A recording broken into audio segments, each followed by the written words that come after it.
Skenario apa yang sedang disiapkan alam untuk Indonesia? Ini menarik kalau memang ternyata benar-benar Pak Jokowi berkuda bersama Pak Prabowo. Ya, tidak lagi bersama banteng. Ini pertarungan antara Istana dan Teguh Umar. Pertanyaannya itu buat Pak Jokowi saat ini, abis jadi presiden gue ngapain? Dia mau kembali ke Solo jadi tukang kayu lagi. Yang paling enak sebagai politisi, rumahnya itu adalah parpol. Tapi apakah dia akan mendapatkan itu di PDI Perjuangan? Saya nggak yakin, Bang. Kalau 3 pasang calon ini maju, Anies itu pasti nembus ke putaran kedua. 2 gajah ini keasikan bertarung. Salah satu pasti mati. Assalamualaikum warahmatullahi wabarakatuh. Selamat datang di channel Abraham Samad Speak Up. Seperti biasanya saya tidak sendiri. Hari ini saya menghadirkan narasumber orang yang sangat berkompeten, Mas Henry Satrio. Assalamualaikum. Waalaikumsalam warahmatullahi wabarakatuh. Mas Henry ini pengamat ya, pakar komunikasi politik sekaligus founder kedai kopi, ya, kelompok diskusi dan kajian opini publik Indonesia. Itu karena nanti orang pikir warung kopi harus dijelasin nih Mas Henry. Enggak apa-apa, amin aja. Mas, kita obrolin lagi nih masalah Pilpres. Dengan masuknya Golkar ke koalisi Prabowo ini memperlihatkan dengan jelas bahwa ada pertentangan antara kubu Istana dan kubu Teguh Umar. Ya. Ini pertentangan apa yang sedang terjadi nih? Apakah nanti pertentangannya akan semakin sengit dan ada yang korban atau apa nih? Gini, Ibu Megawati punya skenario pasti. Macam-macam lah, termasuk skenario 21 April. Mencalon presiden kan Ganjar Pranowo, deklarasi. Sebelumnya, Pak Jokowi ini anak emasnya ya Ganjar Pranowo. Berkali-kali terlihat bersama, berkali-kali di-endorse. Yang rambut putih ini biasanya memikirkan rakyat nih. Gitu ya kata Pak Jokowi. Iya. Waktu masih harmonis. Masih harmonis. Nggak ada kita berhitung tentang Prabowo. Ini pasti nanti ujung-ujungnya Anies sama Prabowo jadi satu nih. Kan waktu itu sempat begitu juga. Karena terlihat sekali bahwa Pak Jokowi ini terlalu ganjar. Tiba-tiba terjadilah 21 April itu. Ibu Mega menganak emaskan anak emasnya Pak Jokowi. Oke. Sehingga pudar aroma Jokowi di sekitar Ganjar Pranowo. Itu aromanya sudah aroma Ibu Mega. Kenapa itu? PDI Perjuangan. Karena yang mendeklarasikan Ibu Mega mendadak. Dan serta-merta kemudian Pak Jokowi terlihat lebih bersama dengan Pak Prabowo ketimbang sama Ganjar Pranowo. Sekali-sekali bolehlah. Tapi beberapa sebetulnya ini yang paling mudah. Itu saya sudah pernah katakan juga. Kenapa kemudian fungsionaris, orang-orang dekat Ibu Mega, itu selalu mengkomunikasikan dan sering sekali mengkomunikasikan ke rakyat bahwa Pak Jokowi pasti ke Ganjar. Itu hal yang seharusnya tidak perlu ditegaskan. Pada saat ditegaskan, rakyat bertanya, loh emangnya Pak Jokowi nggak ke Ganjar? Sampai kemudian harus dipastikan. Itu kan sama saja begini. Abraham Samad itu pasti anti korupsi. Lah, ya emang. Emangnya ada kemudian Abraham Samad punya tendensi mempersilahkan korupsi? Kan pasti itu pertanyaannya.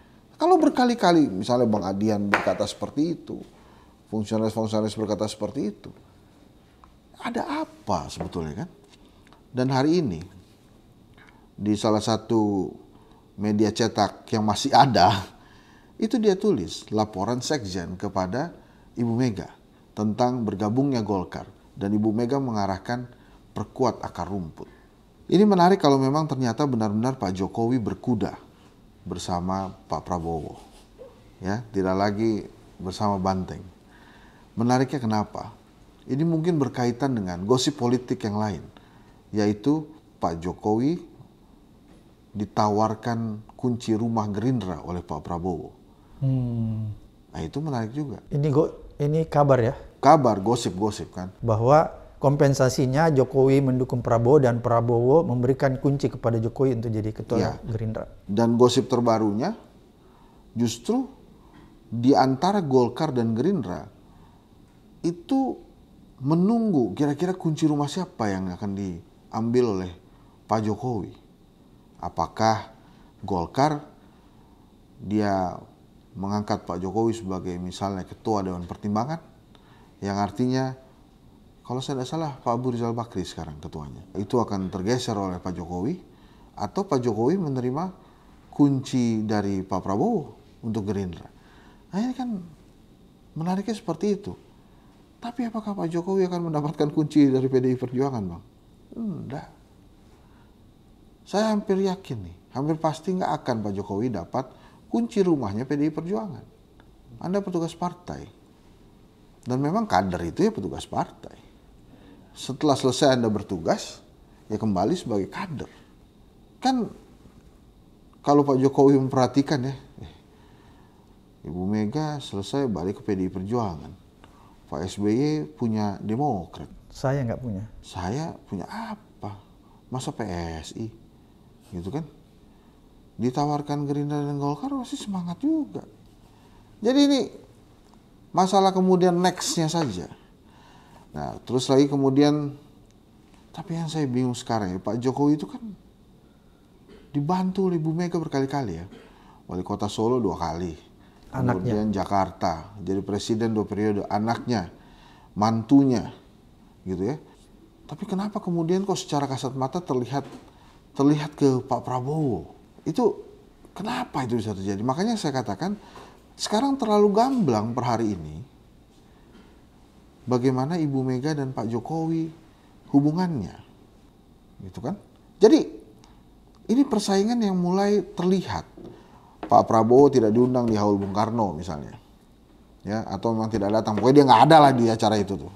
Kemudian sekarang para pendukung Pak Jokowi, parpol-parpolnya tidak ke PDI Perjuangan, semuanya ke Pak Prabowo.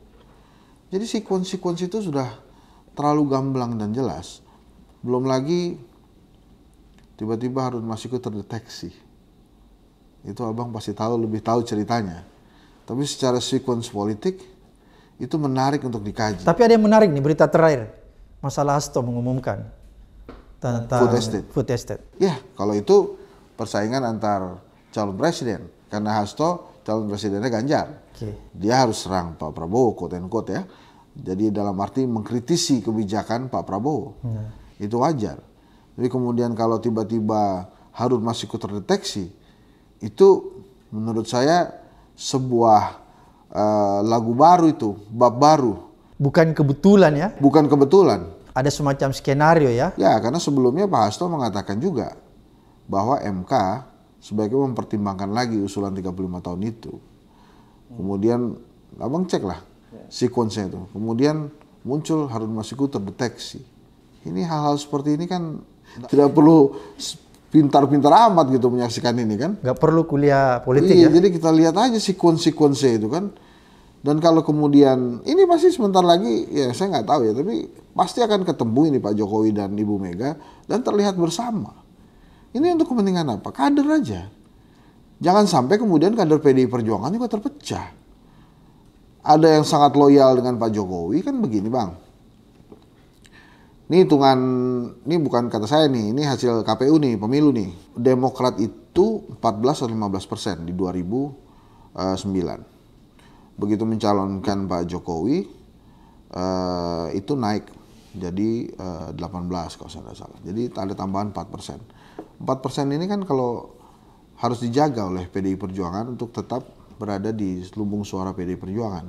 Tidak 4% ini pindah mengikuti Pak Jokowi misalnya ke Gerindra gitu ya. Kan sayang ini kan. Makanya kalau kemudian Ibu Mega dan Pak Jokowi bersama, itu drama-drama untuk sebetulnya ya memperkuat PDI Perjuangan aja. Jadi kalau kita telaah ya, beberapa akhir ini justru persaingan antara Pak Prabowo dengan Pak Ganjar beserta partai-partainya ini sedikit melupakan apa yang terjadi dengan Anies Baswedan sebetulnya. Tadinya kan dikuyok-kuyok Anies Baswedan ini harus memunculkan siapa wakilnya. Begitu Golkar dan PAN merapat ke Prabowo, maka perhatian kita terlihat persaingan antara Prabowo dan Ganjar. Prabowo dan Ganjar. Jagonya PDI Perjuangan dan jagonya Gerindra. Nah, jagonya Istana. Gitu. Ini terlihat sekarang. Dan kita asik saja menikmati itu. Tiba-tiba Mas Hasto kritik food estate. Gitu ya. Nah ini kan Tiba-tiba Harun Masiku muncul. muncul. Dan lain-lainnya. Ini menurut saya lagi-lagi mungkin saya tidak ingin mendahului, tapi entah skenario apa yang sedang disiapkan alam untuk Indonesia. Wah, ini sudah menarik, ini berbahaya kalau sudah bicara. Mas Henry, ini pertanyaan sebenarnya banyak diajukan oleh netizen ya. Sekuat apa sih kekuatan Pak Jokowi di akhir, di penghujung masa jabatannya sehingga orang semua merapat meminta dukungan kepada Pak Jokowi, termasuk koalisi Prabowo dan Prabowo sendiri? Per hari ini kuat, Bang. Karena Pak Jokowi sebagai presiden punya aparat lengkap sebagai penguasa untuk menentukan kemana arah bangsa. Tapi itu per hari ini, Bang. Oke.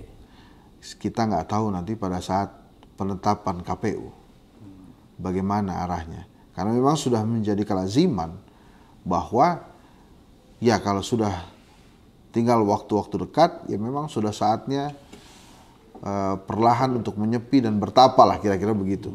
Tidak lagi berkecimpung di politik. Tapi Pak Jokowi kan butuh rumah. Setelah menjadi presiden, dia akan jadi apa? Kan bisa jadi bapak bangsa aja. Nggak segampang itu, Bang. Abang bisa jadi bapak anti korupsi Indonesia karena memang tidak ada tendensi berkuasa. Selesai jadi ketua KPK, ya sudah. Saya akan tetap berada di garis saya anti korupsi. Saya tidak perlu sebuah rumah mewah yang tetap mengandalkan saya menjadi penguasa anti korupsi, kan nggak begitu. Tapi kan Pak Jokowi perlu. Dia kan presiden, tinggi. Habis itu gimana? Kalau dia tidak punya rumah politik, dia mau kembali ke Solo jadi tukang kayu lagi? Kan nggak semudah itu juga. Jadi Pak Jokowi sebetulnya visioner juga. Dia mikirkan nasibnya dia, nanti setelah jadi presiden mau ngapain. Anak-anaknya dia, setelah dia tidak jadi presiden, anak-anaknya gimana. Sebenarnya dia visioner dan menurut saya, manusiawi secara kebapaan dan sebagai manusia. Nggak gampang, Bang. Presiden loh, orang nomor 1 Indonesia. Masa setelah selesai jadi bapak bangsa aja? Gimana? Biasanya dilulukan, biasanya dikawal-kawal, kan ya sekarang masih dikawal sih jadi mantan.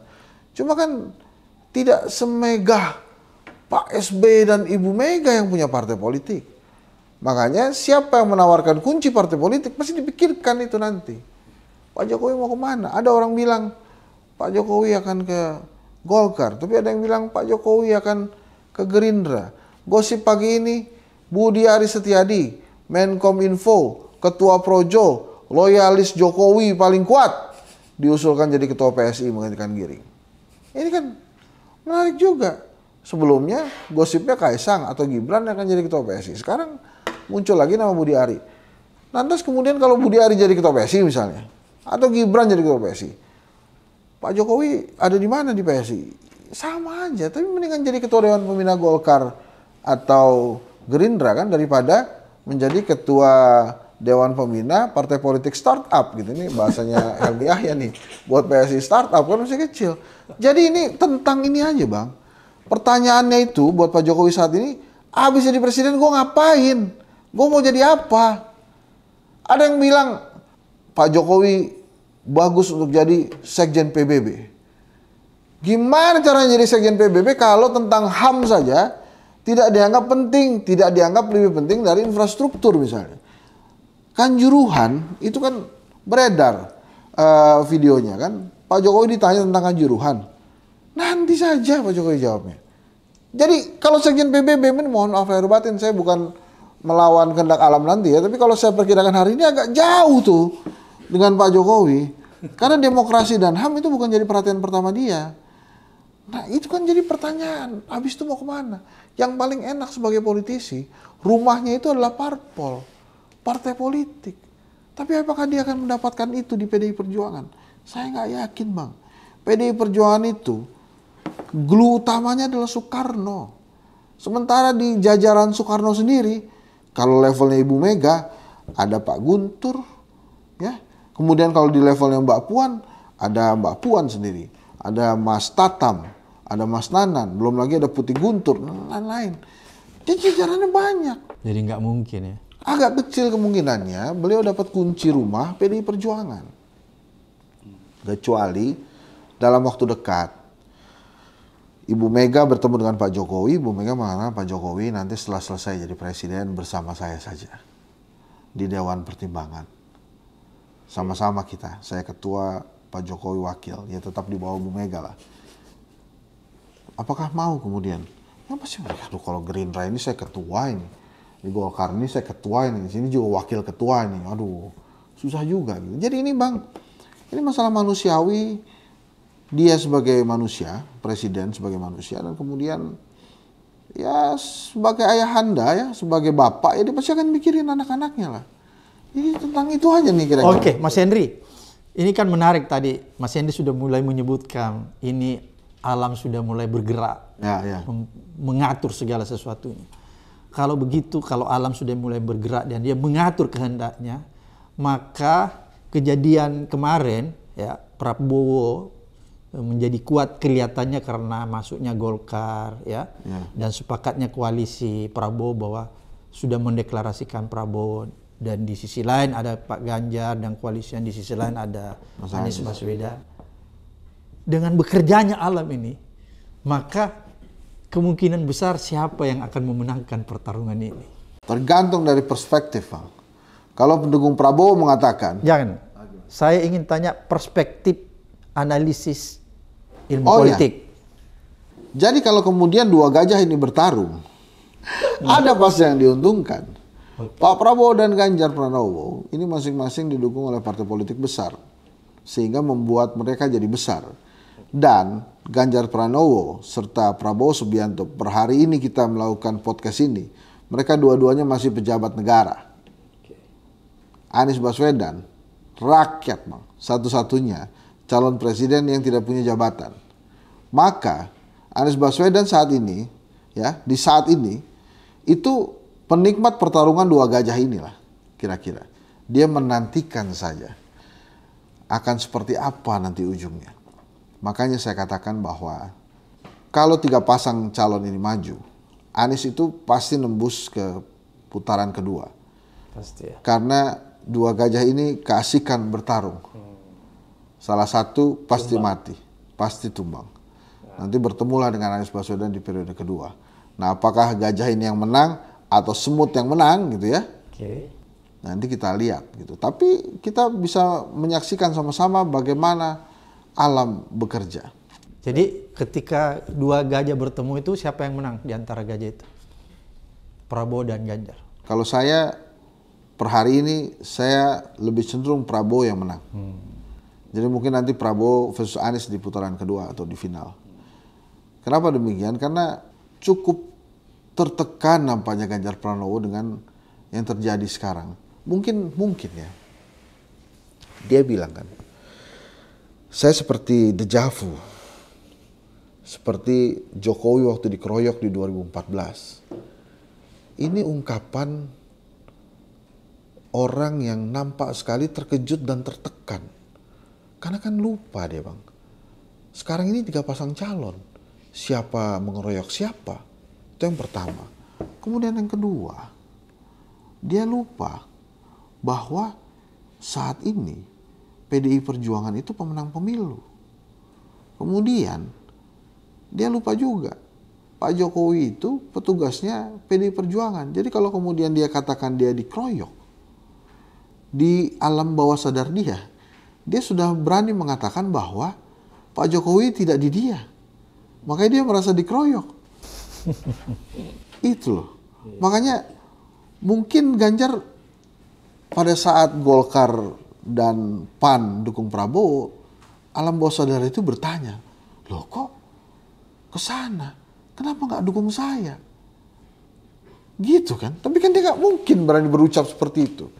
Karena dia harus yakin dengan kekuatan PDI Perjuangan. Mantap. Jadi dia harus yakin ya dengan Harus yakin. kekuatan PDI Perjuangan. Ya, karena hanya itu satu-satunya cara untuk mengalahkan Prabowo. Sementara Mas Anies mungkin dapat bye dia kalau milih kompetisi langsung masuk putaran kedua. Oke. Apa yang terjadi nih? Tiba-tiba Erlangga mendeklarasikan atau memberikan dukungan secara resmi kepada Prabowo. Apakah ini terjadi karena Erlangga takut dikasuskan atau apa? Ini ya. Bang Abraham ini pertanyaan sulit-sulit. Saya harus lepas kacamata dulu. Gini, jauh-jauh hari saya sudah mengatakan kalau Prabowo dan Ganjar kemana Erlangga akan memilih, saya yakin dia akan pilih Prabowo. Dua alasannya. Yang pertama, karena Golkar lebih dekat ke Gerindra. Secara apa? Historis? Secara historis. Oke. Dan di Pilpres putaran pertama, itu biasanya Golkar bersama Gerindra. Waktu itu kita pernah ingat Pak ARB waktu itu ya, Abu Rizal Bakri. Ini bergabung juga dengan Pak Prabowo di 2014 lawan Jokowi kan. Nah kemudian yang kedua, Erlangga ini terlihat sekali tegak lurus dengan Jokowi. Tegak lurus ya dia? Apa kata Jokowi, kelihatannya dia ikut. Oke. Karena kita masih ingat juga waktu itu, nah ini mudah-mudahan nih kalau nanti ada anggota Komisi 2 DPR, ini mungkin kita bisa tanya juga. Karena waktu itu, Pilkada 2020, Mas Gibran maju sebagai wali kota Solo. Iya. 2020 atau 2021 saya lupa. Tapi 2022 tidak jadi pilkada dengan alasan COVID. Nah yang saya tahu, Komisi 2 waktu itu sudah setuju 2022 itu ada pilkada. Tapi kemudian ada lobby juga lah mungkin dari istana itu ya. Mungkin ya, ini mohon maaf nih Pak Jokowi ya. Itu dengan Erlangga, sehingga Ketua Komisi 2 waktu itu, Bang Doli, itu akhirnya bersama teman-temannya setuju juga tidak ada pilkada di 2022. Padahal itu panggungnya Anies Baswedan untuk bisa melanjutkan tongkatnya sebagai gubernur. Kursi gubernurnya itu lanjut. Nah, jadi sejak saat itu saya lihat memang Golkar ini tidak berubah. Golkar ini memang Pragmatis? bukan pragmatis, memang inginnya berkuasa terus. Tapi itu bisa dimaklumi karena sejak lahirnya dia sudah lahir dari rahim penguasa kan. Golkar rahim dari penguasa, kemudian sampai saat ini pun pasti mazhabnya adalah penguasa. Jadi apa kata penguasa, ikut dia. Jadi tidak penting sebetulnya kita melihat Golkar itu ada di mana. Karena ujung-ujungnya nanti siapapun pemenang presiden 2024, Dia akan merapat. dia akan merapat. Dan semua presiden nampaknya suka sekali kalau Golkar yang merapat. Dua hal alasannya. Yang pertama, mereka ini sangat loyal kepada penguasa. Kemudian yang kedua, memang besar partai ini. Jadi kalau presiden didukung Golkar agak nyaman juga dia. Nyaman di parlemen ya? Nyaman di parlemen, dia nyaman dia berkuasa lah. Jadi kalau kemudian kemarin Erlangga mengatakan bahwa saya dukung Prabowo, walaupun kemudian Pak Jokowi bilang itu urusan ketua-ketua parpol, saya ini presiden bukan ketua parpol. Siapa yang mau percaya? Ini mohon maaf Pak Jokowi, karena sebelumnya Anda bilang Anda cawe-cawe kan. Dan partai-partai politik yang bergabung dengan Prabowo kemarin selalu mengatakan saya tegak lurus dengan Pak Jokowi. Justru, sebentar Bang, sedikit lagi. Justru pada saat PAN dan Golkar bergabung dengan PKB dan Gerindra, itu yang galau itu partai mana kira-kira Bang? P3 Bang. Lah, kok saya ditinggal ini? Ini gimana nih urusannya? Saya udah masuk ke sini, yang lainnya ke sana. Dan Abang pasti ingat tiba-tiba akhir-akhir ini, beberapa jam lalu saja, keluar statement lah dari para petinggi PDI Perjuangan. Kalau P3 mau hengkang aja. Jangan gara-gara kami nggak terima Sandi Uno, kemudian Anda memaksakan diri. Kalau mau hengkang aja. Karena memang, saya pernah katakan juga di sini kan, kalau kemudian deal Pak Jokowi dengan Mega, quote and quote, akan dibawa semua partai pemerintahan itu dukung Ganjar. Tapi kalau tidak ada deal nampaknya ini, Semuanya ke Prabowo. Nah ini sudah terjadi nih apa yang kita bicarakan waktu itu, Bang. Nah balik lagi ke Golkar.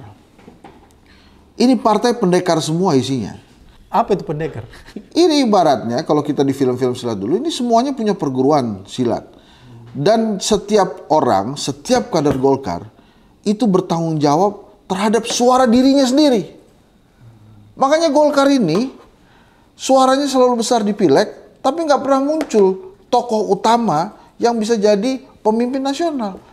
Kenapa? Karena mereka hanya peduli sama dirinya sendiri,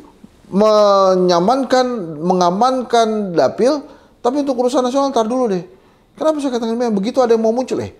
Anda ini mau muncul, nggak lihat saya naik jadi pemimpin nasional, tunggu dulu. Makanya Abu Rizal Bakri belum berhasil, Erlangga Hartarto juga belum berhasil, tapi Partai Golkar tetap besar.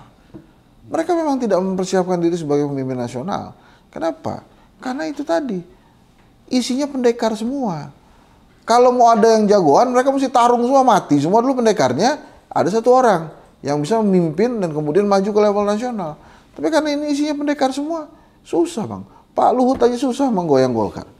Luhut bin Sarpanjaitan, Bahlil lah dia, orang-orang dekatnya Jokowi, ingin merebut Golkar dari tangan Erlangga Hartarto. Emangnya Erlangga Hartarto ini pendekar kemarin sore? Kan enggak. Oh kalau cuma itu doang oke lah. Saya dukung Pak Jokowi, ya apalah Pak Jokowi. Padahal ya, Erlangga itu sudah terang-terangan disindir oleh Bu Mega loh, waktu haul Bung Karno tuh. Ini sih sudah ada yang datang ke sini, tapi katanya masih mikir-mikir. Ya nggak apa-apa, mau sama kita boleh, nggak juga nggak apa-apa. Waktu itu sama Pak Jokowi ditunjuk-tunjuk tuh, ketawain tuh Erlangga tuh. Akhirnya sekarang dia berlabuh juga ke Prabowo. Oke, Pak Jokowi bilang itu urusannya ketua parpol, bukan urusan saya. Saya ini presiden. Kalau nggak ada jejak digitalnya mungkin kita bisa percaya. Ini kan masalahnya ada jejak digitalnya nih. Jadi ini akan rame nih Bang, Golkar ini. Dan akhirnya yang bikin deg-degan juga, yang jadi deg-degan, bukan bikin deg-degan, ini Caimin juga. Karena Golkar kan ada Erlangga Hartarto, kemudian ada Ridwan Kamil, belum lagi ada tokoh-tokoh di dalamnya yang saya rasa siap juga jadi wakil presidennya Prabowo. Buat Pak Prabowo, siapapun calon presidennya, selama Pak Jokowi restu, oke. Pak Jokowi restuinya itu oke. Yang penting buat dia ini jadi presiden. Cuma luar biasa keinginannya untuk jadi presiden nih Pak Prabowo nih. Hebat sekali. Bang Henry, menarik tadi itu kan Bang Henry bilang orang di Golkar itu semua pendekar ya. Ya. Bukan sebaliknya, justru kader-kader dikatrol. Karena kan ada yang bisa jadi pemimpin nasional seperti tadi Bang Henry bilang. Karena mereka hanya peduli sama perguruan silatnya masing-masing. Misalnya ada orang di Dapil Makassar. Dia di situ, dia akan berjuang setengah mati itu pokoknya. Dia terpilih. Dapil saya terpilih. Gak ada urusan dengan yang lain. Gak ada urusan dengan yang lain. Pokoknya dia konsentrasi di dapilnya. Terpilih dia, terpilih semua suara besar. Tapi giliran siapa yang mau kita ajukan jadi pemimpin nasional? Oh, nanti dulu. Kita bertarung dulu, Bos. Satu sama lain merasa pantas. Wajar saja. Karena mereka pendekar semua. Harus adu ilmu kanuragan dulu. Nggak bisa, oh ini kelihatannya Bang Abraham ini ganteng ini ya, kelihatannya lebih cocok jadi pemimpin nasional, nggak bisa begitu juga. Jadi ini menarik, Erlangga Hartarto kan juga perjalanan luar biasa. Abang juga pasti ingat pertarungan antara Setia Novanto dan Ade Komarudin waktu itu. Nomor berapa Erlangga Hartarto? Tapi begitu Setnov masuk, kebetulan Bang Ade Komarudin juga sakit, jadilah dia. Dan Bambang Susatyo tidak jadi maju. Ya Bambang Susatyo nggak jadi maju. Okay. Nah, jadi menurut saya pada saat Golkar ke Prabowo itu satu yang jelas Pak. Jokowi naik kuda, tidak lagi bermain dengan banteng. Tapi Jokowi ini pencitraannya level dewa Bang.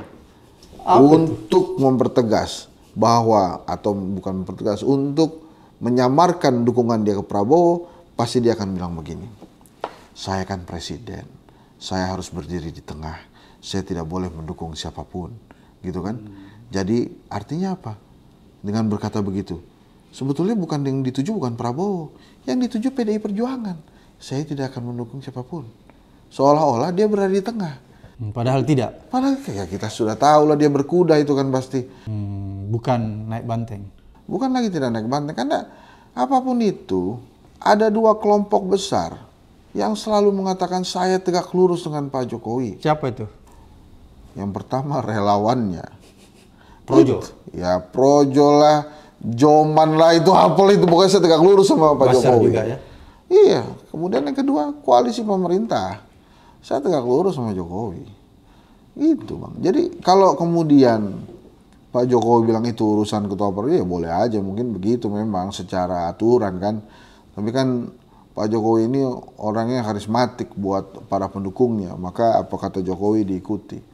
Jadi emang sebenarnya luar biasa juga Pak Jokowi itu.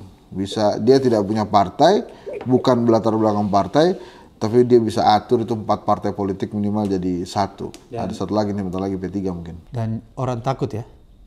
Iya, namanya takut itu kenapa Bang ya? Oke, saya mau tanya nih, Mas Henry sebagai analis politik. Ya. Kenapa partai-partai pendukung itu ya, ketua-ketua partai pendukung seperti Golkar, PAN, PKB, itu kan partai-partai besar. Ya. Takut sekali sama Pak Jokowi. Kira-kira kenapa? Ini kira-kira Bang ya, ini mau... Karena kan di masa lalu mereka tidak seperti begitu. Iya, satu menurut saya Bang, saat ini hukum menjadi alat pressure juga di politik nampaknya. Mudah-mudahan saya salah ya, mudah-mudahan saya salah. Tapi menurut saya, yang menakutkan bagi politisi itu hanya hukum Bang. Yang lain dia nggak takut ya? Yang lain sih dia nggak takut, dia berkuasa kok. Tapi hukum dia takut. Tapi begitu ada goyangan-goyangan sedikit tentang hukum, aduh mikir 2 kali lah, ini saya hidup masih panjang kan. Mudah-mudahan saya salah nih Bang. Apa kira-kira itu dialami oleh Erlangga setelah dipanggil, diperiksa di Kejaksaan Agung? Bukan cuma itu kan, mau diambil juga kursi ketua umumnya kan. Oke. Jadi mau nggak mau ya dia berlindung. Berlindung siapa? Ini bukan masalah agama nih Bang ya, ini berlindung secara politik. Yang paling kuat saat ini kan Pak Jokowi. Dia berlindung lah ke presiden. Jadi sebenarnya bergabungnya Golkar ke Pak Prabowo ini lebih kepada seperti yang tadi Mas Henry katakan. Loyalitas pada kekuasaan. Loyalitas pada kekuasaan. Loyalitas atau takut pada kekuasaan. Itu bahasa enaknya lah Bang, loyalitas lah. Oh, itu bahasa halus ya. Nah, bahasa halus. yang dipergunakan oleh Takut pada kekuasaan. orang Karena komunikasi memang politik. tidak bisa Golkar itu menjauh dari kekuasaan.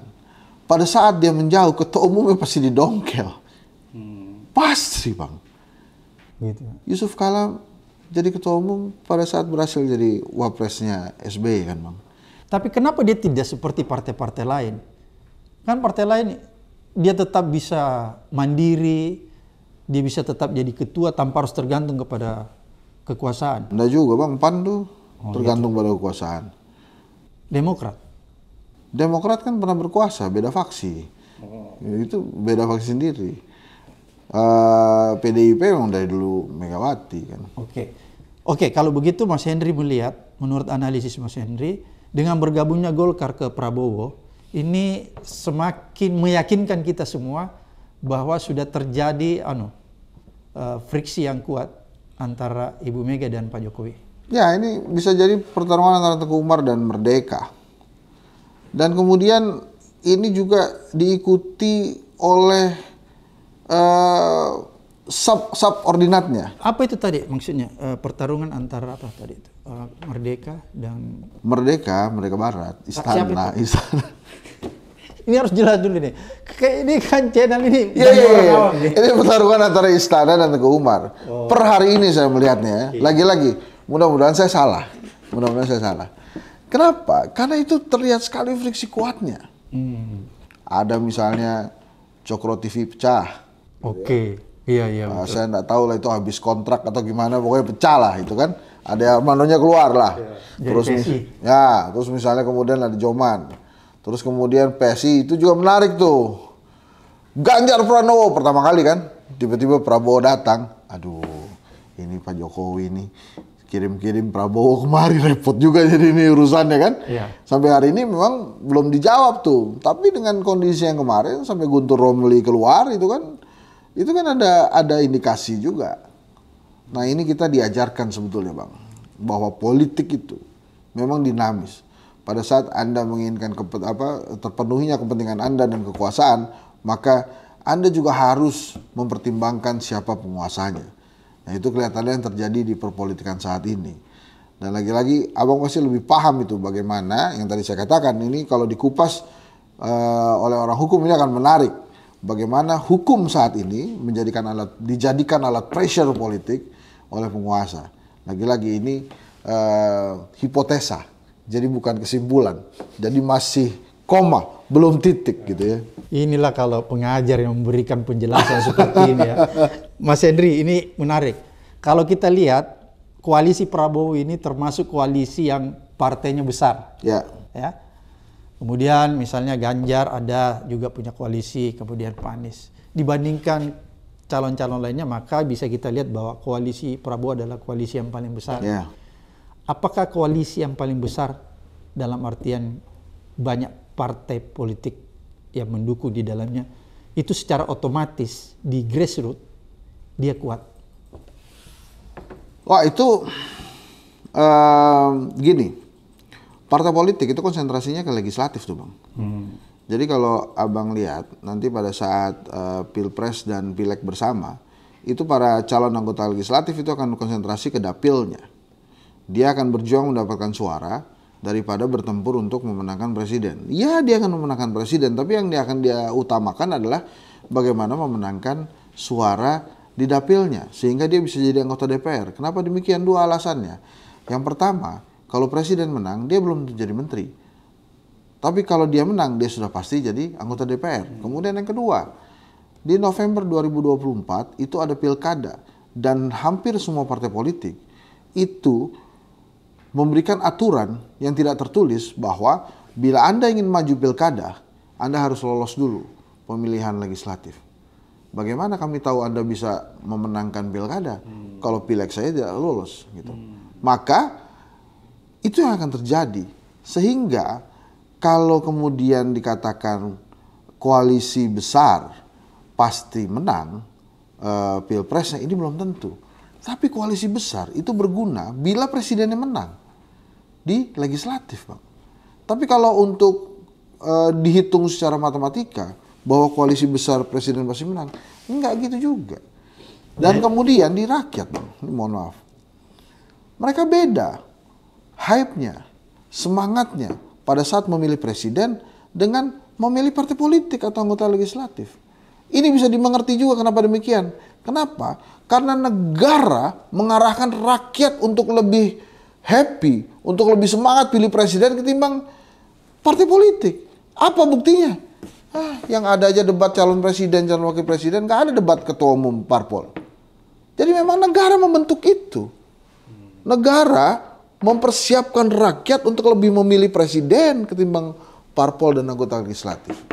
Nggak ada bang debat antar ketua umum. Coba debat visi misi antar parpol, nggak ada. Nggak ada ya. Yang ada adalah capres-capres. Jadi masyarakat ini ya hype-nya ke presiden. Begitu ke parpol nanti dulu. Jadi kalau kemudian hitung-hitungan matematika itu hanya berlaku bila presidennya menang, legislatifnya kuat. Gitu. Tapi apakah kemudian pasti menang dengan koalisi besar? Enggak lah. Karena beda itunya. Memilih Anies, Ganjar, Prabowo akan lebih menyenangkan buat rakyat ketimbang pilih PDIP, Gerindra, Golkar, PKB, Nasdem, PKS, Demokrat, dan seterusnya, PAN dan lain-lain. Itu bang. Jadi kalau sekarang mereka berbangga, oh ya kami koalisi besar, ya bagus juga buat mereka. Tapi apakah berpengaruh dengan rakyat? Nggak juga. Sekali-sekali coba kita undang kawan kita yang caleg. Mana yang Anda lebih utamakan? Anda lolos DPR atau presiden Anda menang? Nah ini kalau arah pencitraan, oh presiden saya menang harus didahulukan. Tapi saya juga masuk bos DPR. Tapi kalau suruh pilih, saya yakin mereka akan pilih dulu DPR. Jadi dan saya yakin juga Golkar, Gerindra, PKB, PAN memahami itu. Makanya bang, di antara mereka sekarang sedang bersaing. Untuk apa? Cawapres. Oke.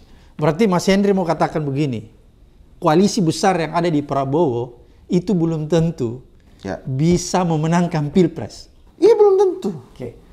Apalagi lebih sering kalahnya kan, belum menang lah daripada menangnya. Siapa ini yang lebih sering kalah? Lebih sering belum menangnya gitu.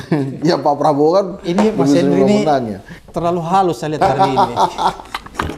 Oke, penjelasan Mas Henry ini membuat kita semakin yakin bahwa ternyata alam juga bekerja. Alam bekerja. Di dalam kontestasi politik ini. Sekali lagi terima kasih Mas Henry atas informasi edukasinya di channel Abraham Samad Speak Up ini. Sampai ketemu di episode berikutnya di Abraham Samad Speak Up.